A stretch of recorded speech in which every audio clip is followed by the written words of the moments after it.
৭১, ৯০, ২৪ আমরা ভিন্ন খাতে দেখি না। এক সাগর রক্তের বিনিময়ে ৭১ এসেছিল।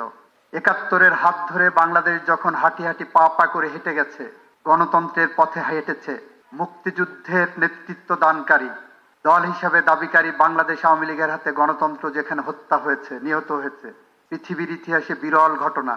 সামরিক শাসনের হাত দিয়ে সেই গণতন্ত্রের পুনরুদ্ধার হয়েছে। বহুদলীয় গণতন্ত্র এসেছে, সংবাদপত্রের স্বাধীনতা এসেছে, বিচার বিভাগের স্বাধীনতা এসেছে। রাজনৈতিক বা রাষ্ট্রবিজ্ঞানের ইতিহাসে একটি বিরল ঘটনা এটা। তারপরে ৮২ থেকে ৯০ সাল পর্যন্ত বাংলাদেশের মানুষ সংগ্রাম করেছে। আমরা যদি বলি ২৪ না ৭১, যারা এই বিতর্ক আনবেন তারা ৭১-এর মুক্তিযুদ্ধের শহীদদের প্রতি, যারা আমাদেরকে বাংলাদেশ দিয়ে গেছেন, একটি স্বাধীন সার্বভৌম বাংলাদেশের মানচিত্র দিয়েছেন, সংবিধান দিয়েছেন, তাদের প্রতি অপমান করা হবে।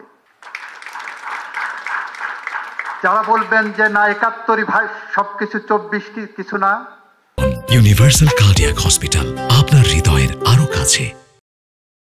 তাহলে আমরা বলবো আবু সাঈদ, মুগ্ধ, আনাস, ৫ বছরের শিশু, ১৪০০-র উপরে মানুষ ৩৬ দিনে পাখির মতো গুলিবিদ্ধ হয়ে মারা গেছেন।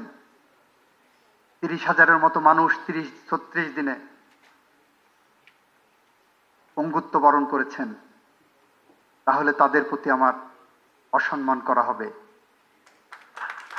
আমরা যদি বলি ৯০-কে বাদ রাখি, তাহলে ৮২ থেকে ৯০ পর্যন্ত বাংলাদেশের মানুষের গণতন্ত্র ফিরিয়ে আনার জন্য যারা রক্ত দিয়েছেন, জীবন দিয়েছেন, জাফর, জয়নাল, দীপালি সাহা, কাঞ্চন, রাউফুন, বসুনিয়ার মতো রাজপথের সাহসী সৈনিকরা যখন জীবন বাজি রেখে, জীবনের রক্ত দিয়ে গণতন্ত্রের জন্য সংগ্রাম করেন, তাদেরকে ছোট করা হবে।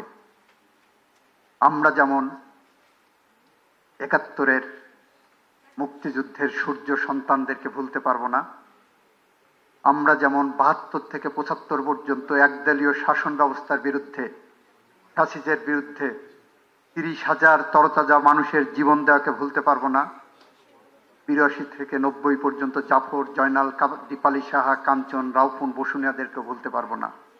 আমরা ভুলতে পারবো না আবু সাঈদ, মুগ্ধ, আনাস সহ ১৪০০-র উপরে তরতাজা জীবনকে। তাই বিভেদের জায়গায় না যে, বৈষম্যের জায়গায় না যে, এই বাংলাদেশ আমার, এই বাংলাদেশ আমাদের, এই বাংলাদেশ সকল বাংলাদেশীর, এই বাংলাদেশের মানুষ মাঠে ঘাটে পথে প্রান্তরে, টেকনাফ থেকে তেঁতুলিয়ায় যে প্রান্তেই থাক না কেন, আমরা সবাই মানুষ।